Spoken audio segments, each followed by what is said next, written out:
Elvis's tour producer, good friend, Charles Stone. Give him a hand, ladies and gentlemen.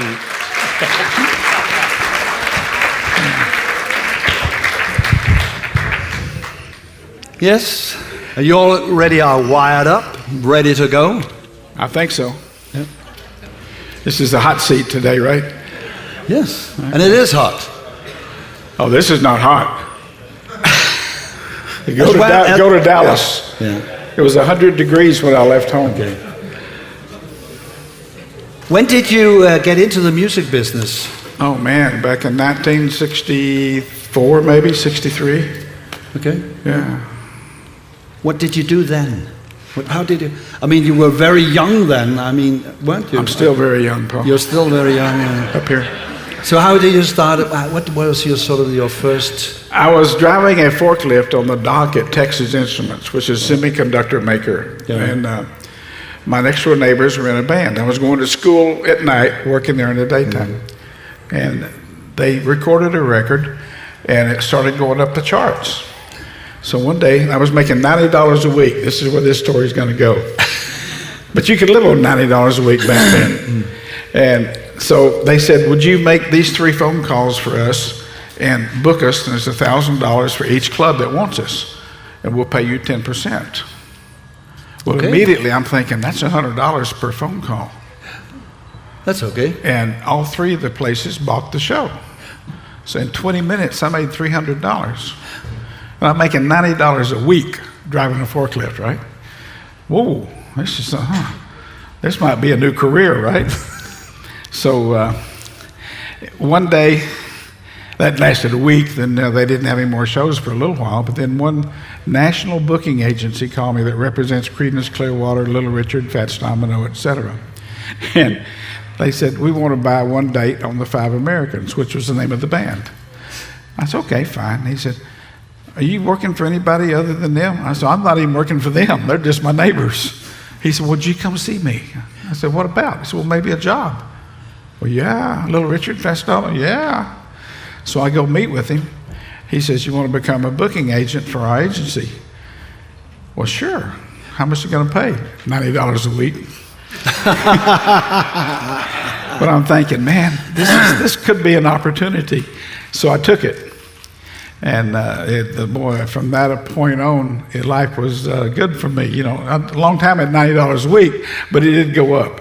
So when Concerts West, which is a production company, opened a Dallas office, they came to that agency and wanted to know who could show him around town and what's going on in the music business in Dallas. Obviously, that was me. So I took him around for 3 or 4 days.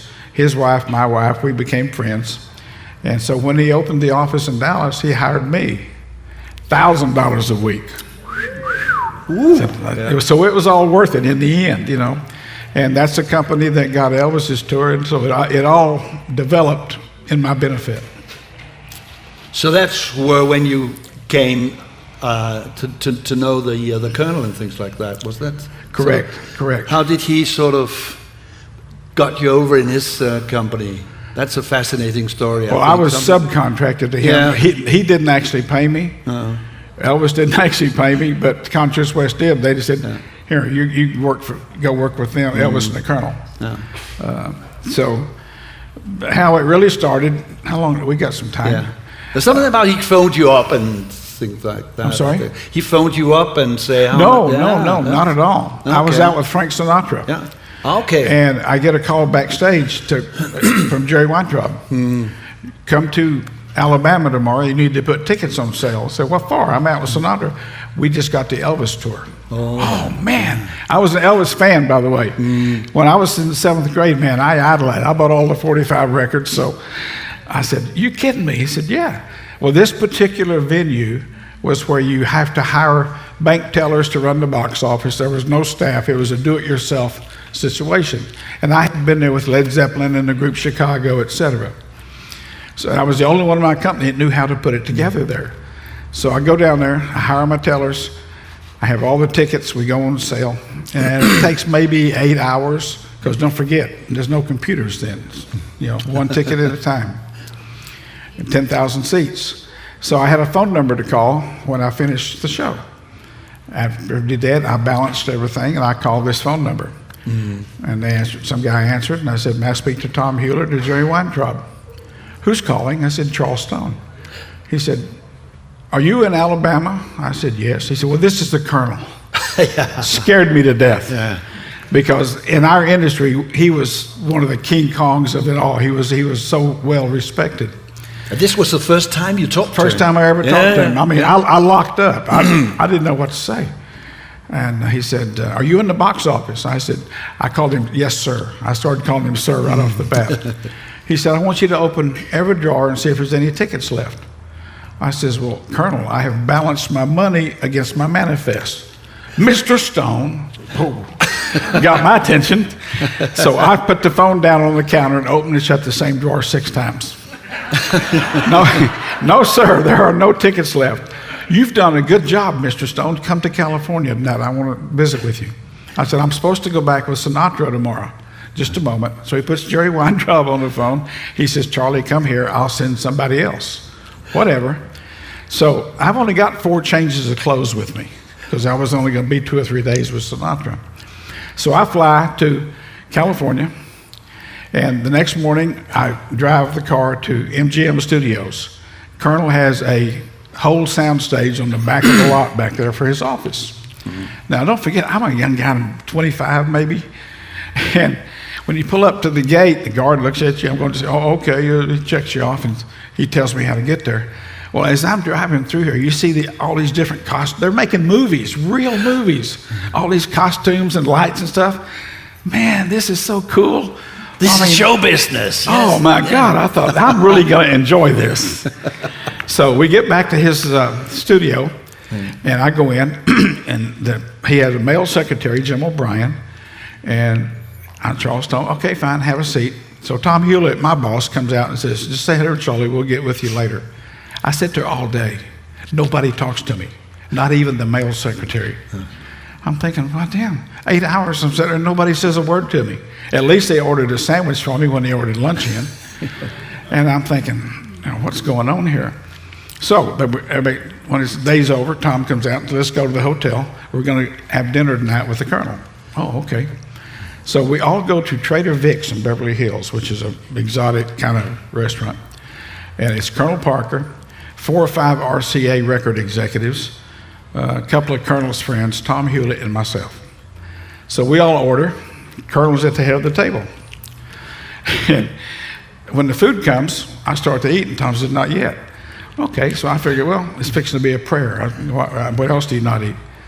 Then I see a plate being passed around the counter. Everybody's taking something off of their plate, putting on that plate, passed around to everybody.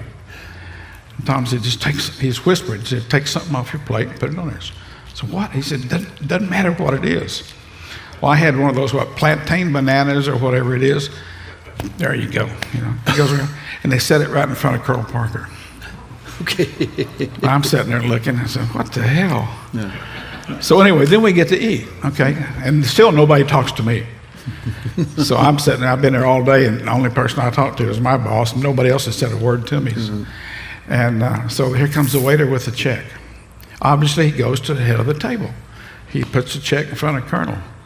"Don't give it to me, I didn't order anything." I almost fell out of my chair. I couldn't laugh out loud. But I'm thinking, oh my God, did I just hear what I thought I heard? But then RCA sure picked up the check. Yeah. So the next morning we go, and then they call me in with the Colonel. He says, I understand you are good at booking tours, I said, "Yes, sir." He said, "I want to book a tour of the Northwest for such and such time period." "No problem."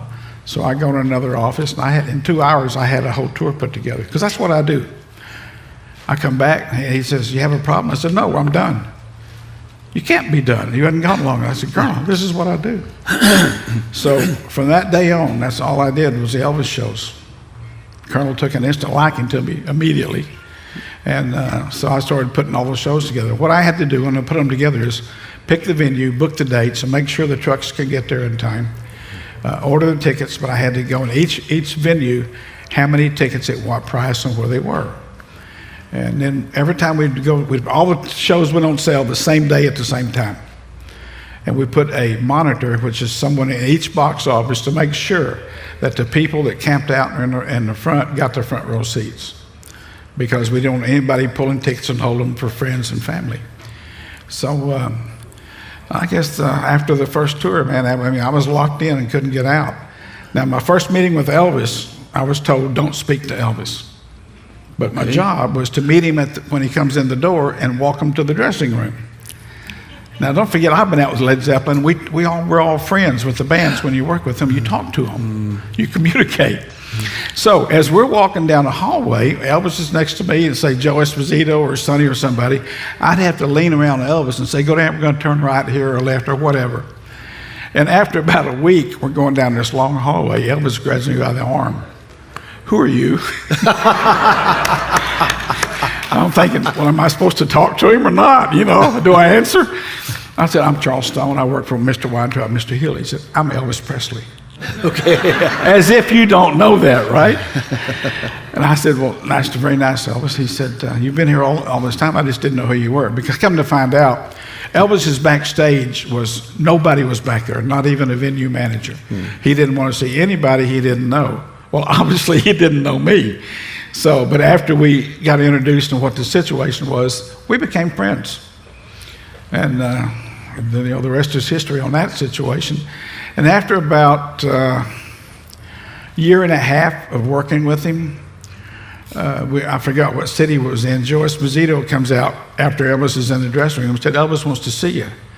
Well, the first thing I thought of was, what have I done? He said, no, it's okay. Okay.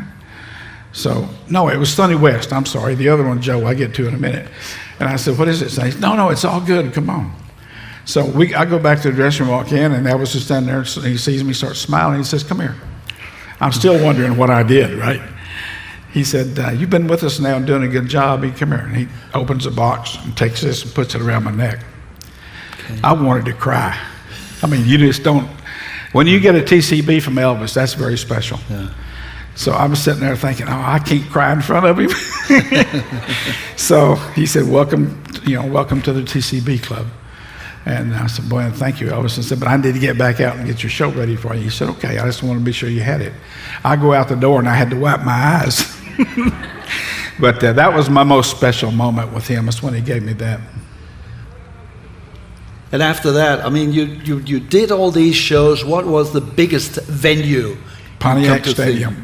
Okay. New Year's Eve. Yeah. 60,000 people. 60,000 people. In Michigan. Yeah. Now, see, you Danes and up here, y'all are used to the cold weather. I'm from Texas. I had to spend the entire month of December in Detroit putting the show together at the stadium. I didn't have clothes to go out at night. It was snowy weather and... It was 5 degrees or 0. Yeah. I mean, it was cold. We don't get that cold in Texas. No. And so when the sun went down, I couldn't leave the hotel. I just didn't have the clothing to go outside.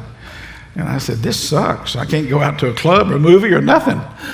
But it was just too cold. But I had to spend the whole month of December up there, except when my wife had to go to the hospital, about the 18th or 19th of December. And I called and I said, look, Linda's in the hospital. And Tom said, oh, go home. We'll send somebody for a few days. So I go to Dallas, and I guess Elvis got word of it. And the second day that I'm home with her in the hospital, 5 dozen yellow roses come to the room. Now, 5 dozen yellow roses is big. Really? I'm thinking, what the heck? And so we look at the card, and it was from Elvis. And I guess they sat there for maybe half of the day, and one of the nurses looked at the card. Well, after that, each row, they started disappearing one at a time. But boy, did my wife get good service. Oh, did they take good care of her after that. He was that sort of person, very generous, very... Yeah, absolutely. To everyone around him. Yeah. The other story I was going to tell, and you can ask questions and stop me. That's okay. Stop me anytime. Yeah. Is we played Fort Worth, Texas, and my daughter was 4 years old. And that's when Joe Esposito comes out and said, Elvis wants to see you and your family. I said, what for? He said, he wants a photo with you. You're kidding me. Yeah. So I get my wife and my daughter, and we go back to the dressing room. Now keep in mind, this dressing room is nothing but just white tiles, sterile. There's no carpet. There's nothing fancy in it. When you're in high school, you have your gymnasium changing room. That's what it was like. So really, for Elvis as well. I mean, yeah, but that's all there are in the venue in those days. Yeah, that's all there was. Yeah. There was a table and a chair and a mirror, and that's all that was in there. So we go in and he starts trying to take my daughter from my wife. Nope, she's not going to let him hold her. Now, what feels like maybe 10 minutes was about 4 maybe. Kept trying to get her, and she wasn't going to do it. And finally, I said, look, we're going to be back in Texas in 6 months. Why don't we try it then? He said, okay, whatever. I just want a picture with you. I don't know why I didn't go ahead and get a picture with us with my wife holding him, but we didn't. So as we go out the door, my wife asked my daughter, how come you wouldn't get a picture made with Elvis? Well, I wasn't going to let that man in that funny costume hold me in that big bathroom. Okay. She thought it was a bathroom. Yes. And to this day, she still vividly remembers that. I said, darling, you're the only woman to walk in this face of this earth that refused a photo with Elvis Presley.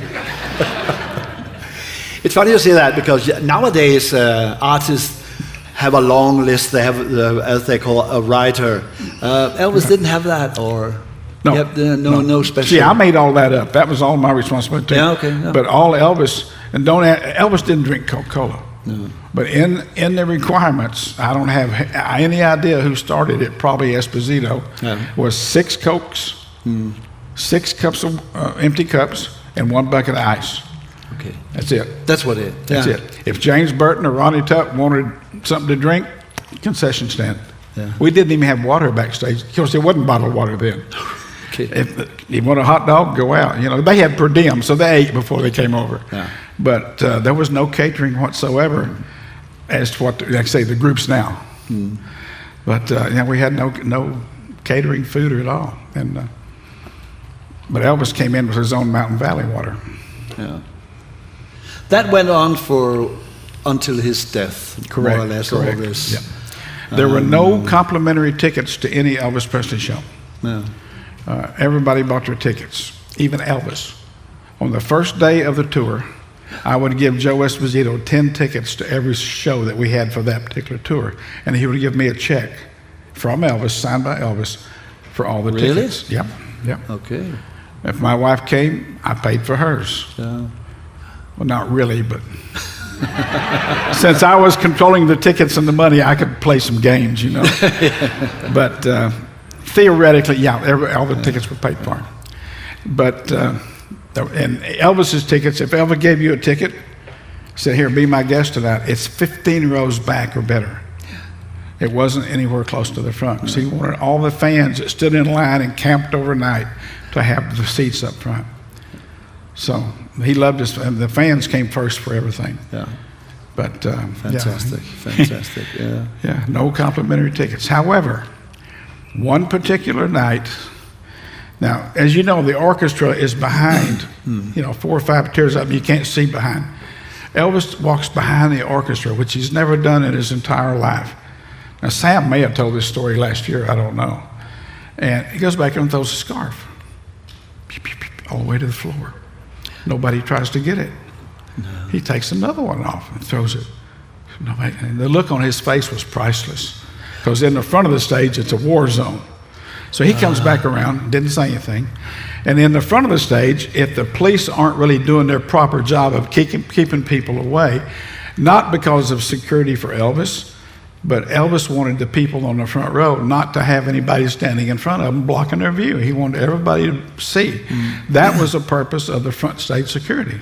If it ever got lax, I'd have to go help them. Well, more than once, I'm out there and the police lose it and the women mob the stage. And if Elvis ever just happened to see me standing down there with the women pressing against me, he'd throw a scarf right in front of me. Well, when that happens, here comes another surge, then he'd just grin, But I was very honored and privileged to have been where I was at the right time. Did you notice Elvis getting sort of worse during his?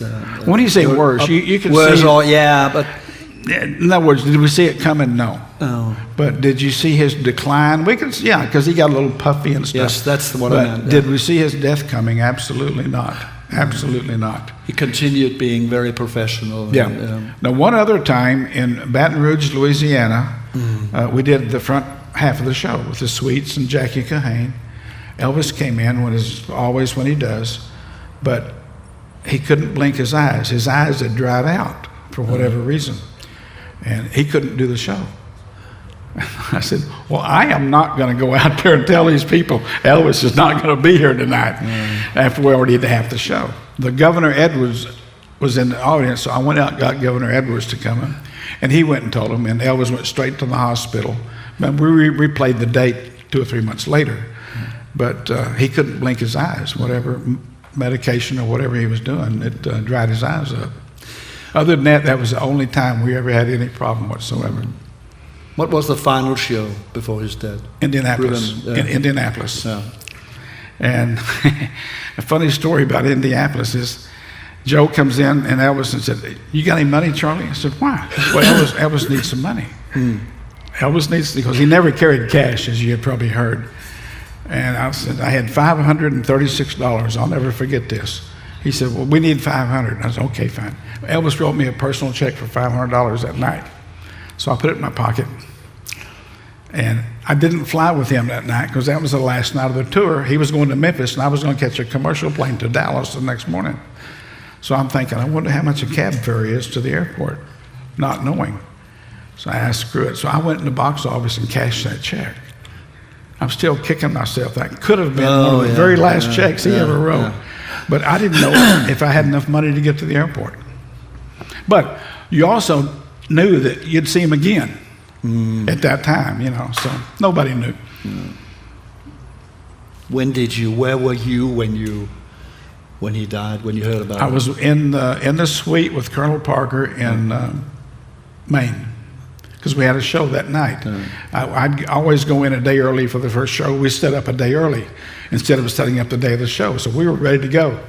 So I was in the Colonel's suite, and I was on the phone, I'll never forget this, with Hershey, Pennsylvania, booking another tour. And the Colonel gets a phone call, then he hollers, hang up, Charlie. I said, I'm on. He said, hang up now. When he gets real serious, I said, I'll call you back. And he called everybody in. I think it was Lamar, Tom Hewlett, myself, Loanne Parker, and George Parkhill, I think. And he said, Elvis has passed away. I mean, what? Yeah. You know, none of us, it was just a shock. And after we sat there and absorbed it for a little while, he said, you know, even in death, we have to take care of Elvis's business, which means refunds, everything like that. Yeah. They turned the show plane around in air. They never landed. They turned around and went back while they were still in the air. And it basically, we said, okay, who's going to do what? Well, obviously my job is tickets, right? So I have to take care of the refunds. And immediately all of the venues started calling me, what are we going to do? What are we going to do? Hell, I don't know. It just happened, you know. I have to check out the laws and everything in each city. So they said, I can't go to the funeral. And I don't like funerals anyway. I've got to go take care of this. Because number one, we did shows with these venues, with the rock shows as well. This wasn't a one-time thing. So I flew to Dallas and got into the refunding situation, and boy, what a nightmare that was. So there was a different law and regulation for cities, counties, and states. But I finally got it sorted. And at the end of the day, I guess maybe 65 to no more than 65% of the tickets were returned. The rest of them were kept as souvenirs. So, okay, then what do you do with that money? Some places we had to leave that money there for 5 years. But anyway, I sorted all of that out. But it was a nightmare for a little while. How long did it go on before it's folded, before you closed down the, what was your work after he died? You've talked about it now, but what were your job after that? I immediately went back to doing rock and roll shows. Yeah. Back out with Led Zeppelin, Chicago, and those kind of bands. Okay. Yeah, because that was what I did before Elvis as well. And you were good at it? Well, yeah.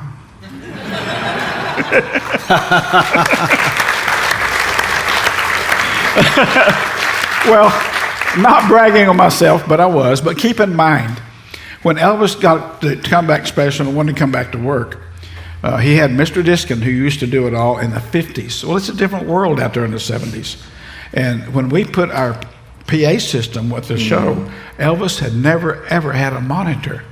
Oh, yeah? They didn't have monitors back in the 50s. If you look at all those stages, there's just 2 columns. There's nothing in the middle. And the first time he heard his voice, whoa, you know, he had never had a monitor. No. Now, can you imagine the biggest star in the world? I mean, y'all know what a monitor is? It's the speaker where this guy can hear yourself. Yeah. He had never heard himself sing. Because when you're singing without a monitor, it's out there, and you hope it's good. Yeah. But you'd only hear it from the big loudspeakers. Exactly, that was it. Yeah. Exactly.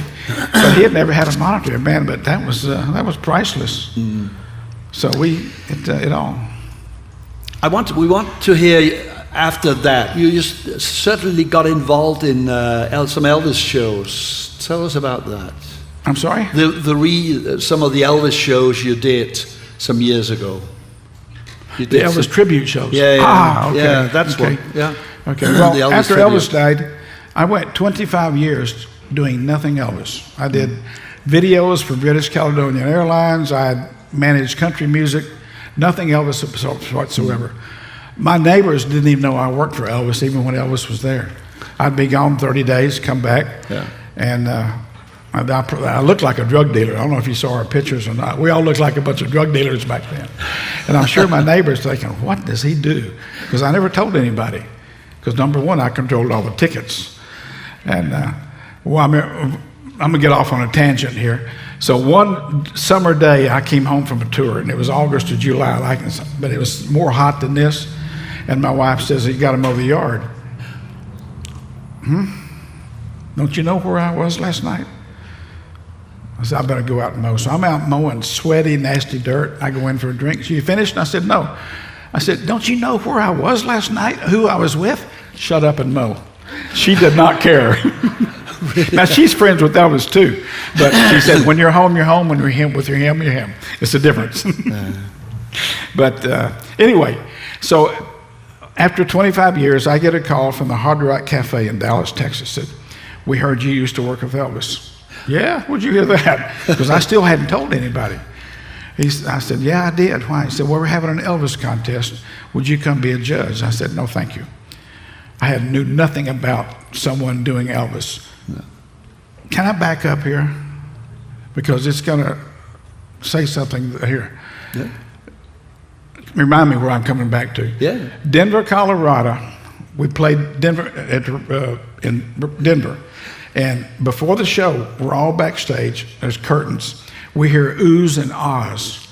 What's going on? So I go out and look. There's a guy dressed like Elvis going to his seat in the first balcony. And Burton had us down. I said, James, come here. Look out here. You won't believe this. We'd never seen anybody dressed like Elvis. And God, he sits down and everybody's oohs and ahs, right? So we go back. We forget about him and do the show. So I fly with Elvis, and the next day when the show gets there, Felton Jarvis brought a newspaper. Yeah. Well, on the front page of the Rocky Mountain News was not Elvis's picture, but it was that guy's picture. His name was Johnny Hara. He was one of the first guys, and he was probably one of the best ever. But not Elvis. So we took the photo, the newspaper, into Elvis's dressing room and showed him. Why would anyone want to imitate me? That's what he said. He was so humble. Well, the only word you can say to that.